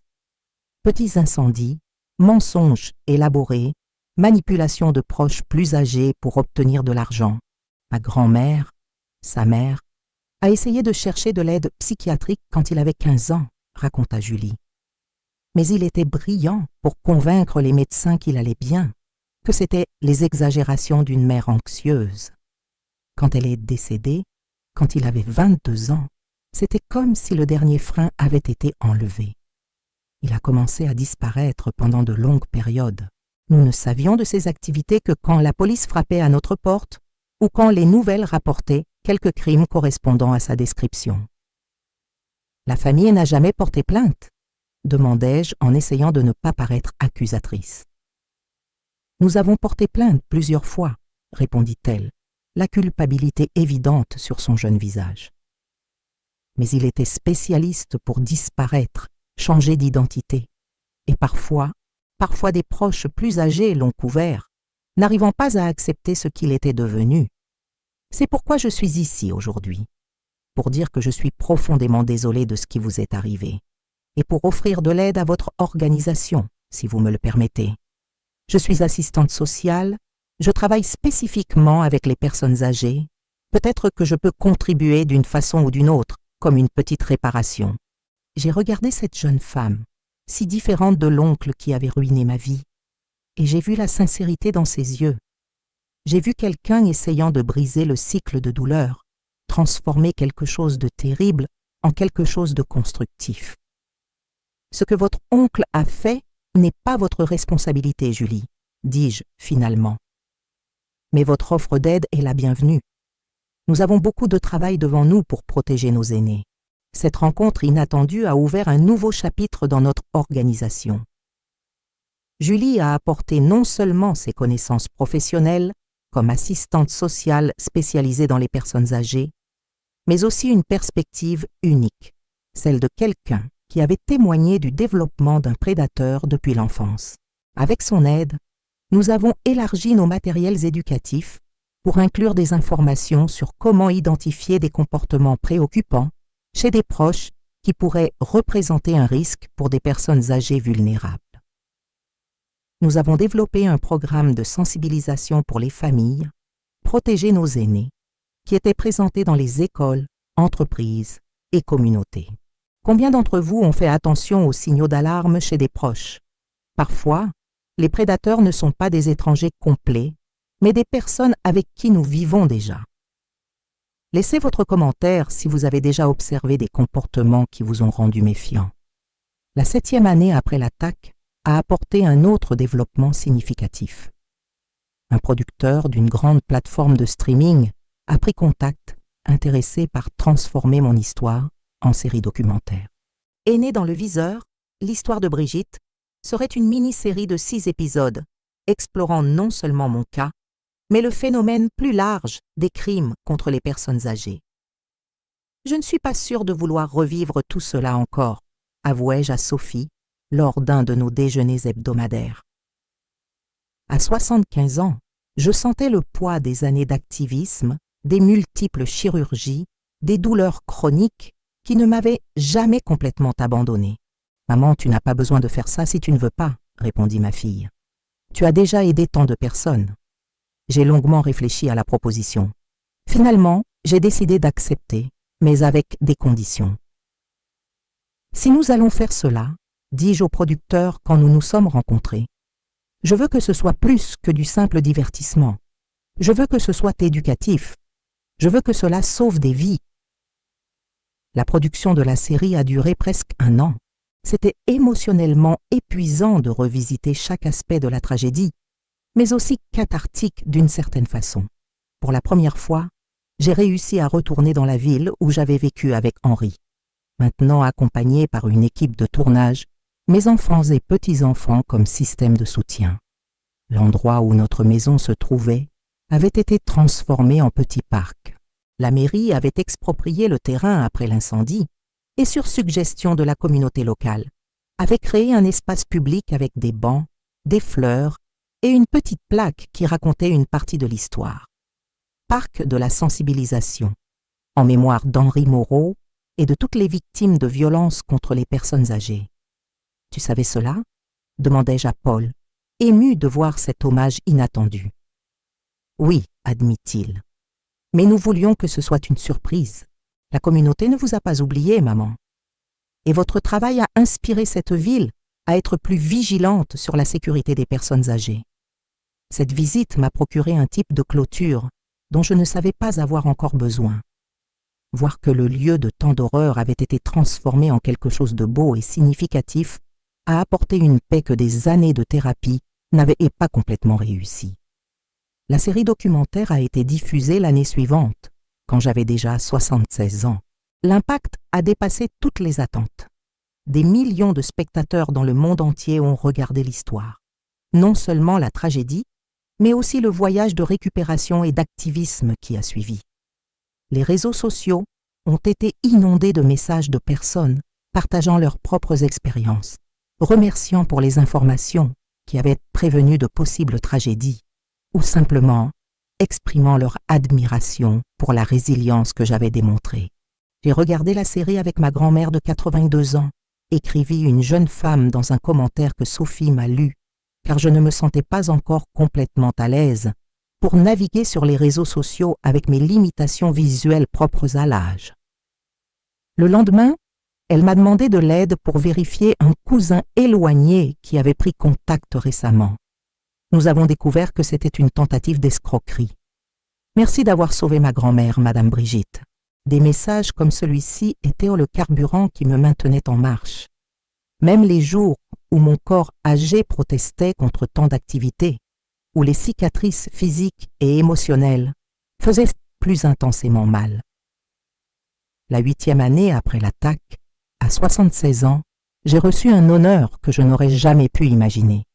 L'invitation à participer à un panel à l'ONU sur la protection des personnes âgées vulnérables. Ce serait la première fois que je voyagerais hors de France depuis l'attaque, et la perspective était simultanément excitante et terrifiante. « Et si je n'ai pas la force de faire ce long voyage ?» demandai-je à ma médecin lors d'une consultation de routine. « À mon âge, avec toutes ces limitations. »« Madame Brigitte, répondit-elle avec un sourire gentil, vous avez déjà prouvé que vous pouvez surmonter des défis bien plus grands qu'un voyage international. Mais nous allons faire tous les examens nécessaires et organiser tout le soutien médical pour que vous puissiez y aller en sécurité. Votre voix doit être entendue dans ce forum. » Le voyage a eu lieu 3 mois plus tard, avec Paul m'accompagnant comme soutien. Parler aux Nations Unies, devant des représentants de dizaines de pays, fut une expérience surréelle pour une dame de 76 ans qui n'avait jamais imaginé quitter sa petite ville de banlieue en France. « Je suis ici aujourd'hui non seulement comme survivante, » commençai-je mon discours, ma voix amplifiée par les micros, traduite simultanément en plusieurs langues.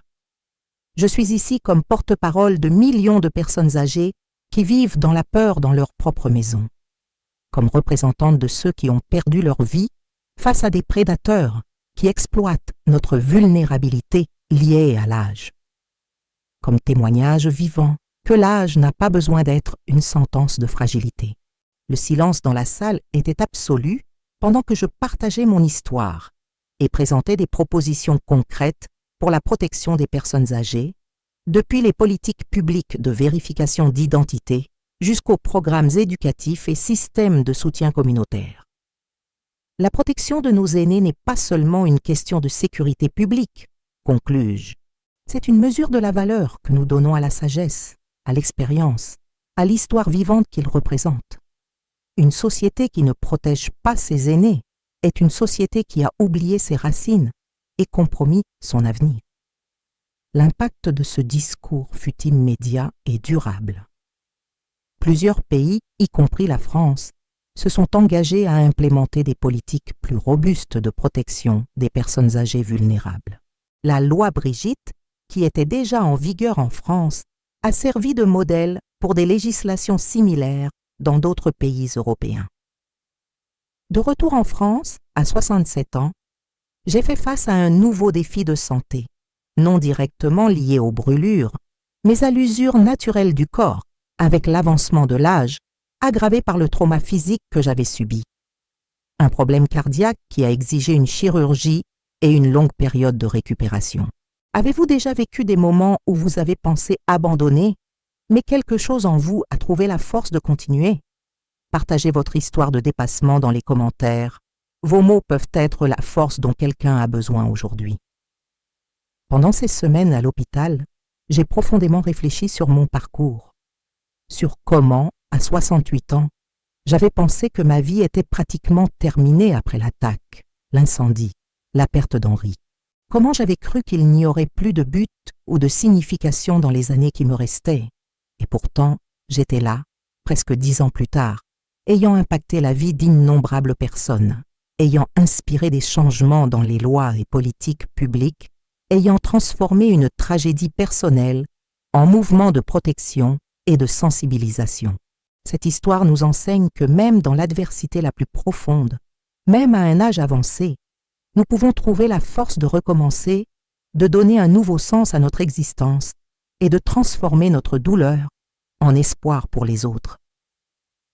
Aujourd'hui, à 85 ans, assise dans ma véranda pendant que je dicte ces mémoires pour qu'elles soient partagées avec vous, je regarde en arrière avec gratitude pour chaque jour supplémentaire qui m'a été accordé après cette nuit terrible. Gratitude pour chaque vie que nous avons réussi à toucher et protéger. Gratitude pour la force que je ne savais pas posséder jusqu'à être testée par le feu, littéralement. Si vous regardez cette vidéo et que vous êtes dans le 3e âge ou que vous connaissez quelqu'un qui l'est, souvenez-vous, il n'est jamais trop tard pour trouver un but. Il n'est jamais trop tard pour faire la différence. Il n'est jamais trop tard pour transformer même la douleur la plus profonde en quelque chose de significatif. Des cendres, nous renaissons. De la douleur, nous trouvons un but. De l'âge avancé, nous extrayons non pas la fragilité, mais la force et la détermination. Ceci est mon histoire. Ceci est mon message. Ceci est mon héritage. Adaptation française, épilogue. Et pourtant, j'étais là, presque 10 ans plus tard, ayant impacté la vie d'innombrables personnes, ayant inspiré des changements dans les lois et politiques publiques, ayant transformé une tragédie personnelle en mouvement de protection et de sensibilisation. « N'est-ce pas incroyable, maman ?» dit Sophie pendant qu'elle m'aidait avec la kinésithérapie cardiaque. À 67 ans, vous vivez les années les plus marquantes de votre vie. C'est si inspirant pour moi de voir que l'âge peut être un commencement, pas une fin. Ces mots ont touché quelque chose de profond en moi, la réalisation que c'était peut-être le message le plus important que je pourrais transmettre. Pas seulement sur la sécurité et la protection, mais sur le but et la signification dans le 3e âge. Sur comment il n'est jamais trop tard pour se réinventer, pour trouver un nouveau chemin, pour faire la différence. À 78 ans, 10 ans après l'attaque qui avait complètement transformé ma vie, j'ai publié mon 2e livre, Renaissance à 70 ans, trouver un but après la tragédie. Contrairement au premier, qui se concentrait plus sur l'aspect criminel et les mesures de sécurité, celui-ci explorait le voyage émotionnel et spirituel de trouver un sens après une perte dévastatrice, spécialement dans le 3e âge. Le livre a profondément résonné avec des lecteurs âgés qui affrontait non seulement des tragédies comme la mienne, mais aussi les défis communs du vieillissement, la perte graduelle des capacités physiques, l'éloignement de la vie professionnelle, les changements dans les relations familiales, la perte de conjoints et d'amis. Vous m'avez donné de l'espoir, écrivit un monsieur de 83 ans dans une lettre envoyée à l'éditeur. J'ai perdu ma femme il y a 3 ans et je pensais que ma vie était finie avec la sienne. Après avoir lu votre livre, j'ai commencé à chercher des moyens de contribuer à ma communauté. Maintenant, je donne des cours d'histoire à des enfants défavorisés, partageant mes 7 décennies de souvenirs et d'expériences. Pour mon 82e anniversaire, mes enfants, petits-enfants et arrière-petits-enfants ont organisé une célébration spéciale, pas seulement de ma vie, mais de l'impact que j'avais créé. Ils ont invité des membres de foyers sécurisés pour le 3e âge, des personnes âgées qui avaient été aidées par l'organisation, des autorités qui avaient soutenu notre travail, et même certains des médecins et infirmières qui s'étaient occupés de moi pendant ces premiers mois critiques après l'attaque. Nous voulons célébrer non seulement votre survie, grand-maman, dit ma petite fille Anne, maintenant une jeune femme, mais votre transformation. Comment vous avez pris le pire moment de votre vie et l'avez transformé en espoir pour tant de personnes. Pendant la fête, une vidéo surprise a été présentée, une compilation de témoignages de personnes dont les vies avaient été touchées par mon travail. Des personnes âgées qui avaient évité des escroqueries, des familles qui avaient été réunies en sécurité, des professionnels qui avaient changé leurs pratiques après avoir connu mon histoire. Les larmes coulaient librement sur mon visage ridé et marqué par les cicatrices pendant que je regardais ces témoignages. Des larmes d'un mélange complexe d'émotions, tristesse pour la tragédie qui avait tout commencé, gratitude d'avoir survécu pour faire la différence et un profond sentiment d'accomplissement. Quand cet homme a mis le feu à notre chambre et m'a laissée pour morte, dis-je aux invités après la vidéo, ma voix tremblante par l'âge et l'émotion, j'ai pensé que c'était la fin de mon histoire. Je n'aurais jamais imaginé qu'à 82 ans, je serais ici, entourée de tant d'amour, ayant impacté tant de vies. Le feu qu'il a allumé pour me détruire a fini par illuminer un nouveau chemin pour moi et pour tant d'autres personnes âgées. Les brûlures qui ont marqué mon corps sont devenues un témoignage visible de ma détermination à protéger les autres. La douleur s'est transformée en but, la tragédie en héritage. J'ai regardé les visages autour de moi, jeunes, âgés, tous unis par l'histoire que j'avais partagée avec le monde, et j'ai ressenti une paix profonde. Le voyage avait été long et douloureux, mais chaque pas, chaque cicatrice, chaque larme en avait valu la peine. Henri avait l'habitude de dire que ce n'est pas ce qui nous arrive qui définit notre vie, mais comment nous y répondons, continuai-je en me levant avec l'aide de ma canne, mon corps âgé protestant, mais mon esprit plus fort que jamais. À 82 ans, je peux dire avec certitude qu'il avait raison. Nous pouvons être victimes de circonstances terribles, mais nous n'avons pas besoin de rester victimes pour toujours. Même à un âge avancé, même après la plus grande tragédie, nous pouvons choisir de renaître des cendres. Nous pouvons choisir de transformer notre douleur en but. Si cette histoire a touché votre cœur, s'il vous plaît, partagez-la pour que plus de personnes puissent entendre ce message. Ensemble, nous pouvons protéger nos aînés et montrer que l'âge n'est pas synonyme de vulnérabilité, mais de sagesse et de force. Aujourd'hui, à 85 ans, assise dans ma véranda pendant que je dicte ces mémoires pour qu'elles soient partagées avec vous, je regarde en arrière avec gratitude pour chaque jour supplémentaire qui m'a été accordé après cette nuit terrible. Gratitude pour chaque vie que nous avons réussi à toucher et protéger. Gratitude pour la force que je ne savais pas posséder jusqu'à être testée par le feu, littéralement. Mes cicatrices, maintenant plus douces avec le passage des années, racontent encore une histoire, pas seulement d'horreur et de tragédie, mais de renaissance et de but. Mon âge avancé avec toutes ses limitations porte une sagesse durement gagnée que j'essaie de transmettre chaque jour. Si vous regardez cette vidéo et que vous êtes dans le 3e âge, ou que vous connaissez quelqu'un qui l'est, souvenez-vous, il n'est jamais trop tard pour trouver un but. Il n'est jamais trop tard pour faire la différence. Il n'est jamais trop tard pour transformer même la douleur la plus profonde en quelque chose de significatif. Et si vous êtes jeune, s'il vous plaît, valorisez les personnes âgées dans votre vie. Voyez-les non pas comme fragiles ou incapables, mais comme porteurs d'expérience, de sagesse et de potentiel qui continuent jusqu'au dernier souffle. Protégez-les, respectez-les, apprenez d'elles. Comme disent les jeunes aujourd'hui, l'âge n'est qu'un nombre. Les 17 dernières années de ma vie, depuis cette nuit terrible jusqu'aujourd'hui, ont été sans aucun doute les plus difficiles. Mais elles ont aussi été les plus significatives, les plus marquantes, celles qui ont fait le plus de différence dans le monde. Des cendres, nous renaissons. De la douleur, nous trouvons un but. De l'âge avancé, nous extrayons non pas la fragilité, mais la force et la détermination.